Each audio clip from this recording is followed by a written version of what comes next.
Quand on pilote un chasseur à réaction, ou on est bon, ou on est mort. Et ça vaut pour tous les pays. Il faut d'excellentes réactions et il faut être bon. Or, les Argentins, ce sont des pilotes de course, des joueurs de polo. Ils sont parfaits pour piloter un chasseur. Le radioaltimètre indiquait 30 pieds. Et à plusieurs reprises, j'ai entendu l'alarme du radioaltimètre, ce qui voulait dire que j'étais en dessous de l'altitude de sécurité. Tout ça à 450 nœuds. C'est un peu particulier. C'est là qu'on a vu la frégate. Et on a commencé à se déployer pour l'attaquer. Ils savaient ce qu'ils faisaient. Ils savaient attaquer un navire. Ils se sont alignés les uns derrière les autres et ont fondu sur nous dans l'axe de la poupe. Le capitaine a donné l'ordre de passer à la vitesse maximale.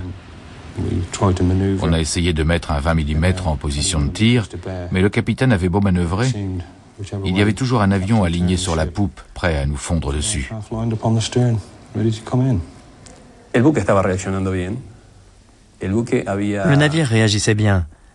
Il était passé à la vitesse maximale et je voyais qu'il cherchait à rejoindre les eaux ouvertes au milieu du canal.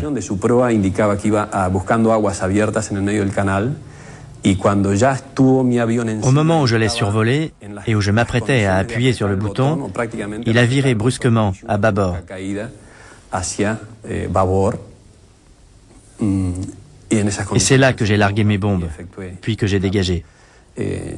Le commandant du navire m'a donné l'impression de connaître son travail. Après mon dégagement, j'ai entendu mon équipier me dire bien joué, ce qui voulait dire que certaines de mes bombes avaient atteint leur but.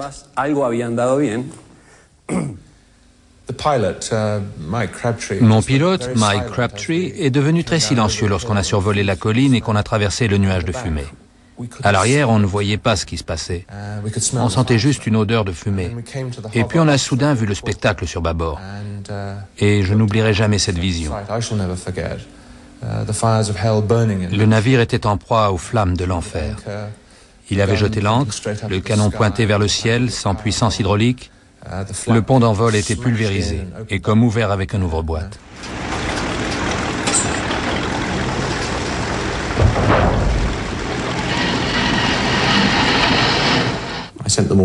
Je leur ai donné l'ordre d'abandonner le navire, puis je suis resté seul sur le pont.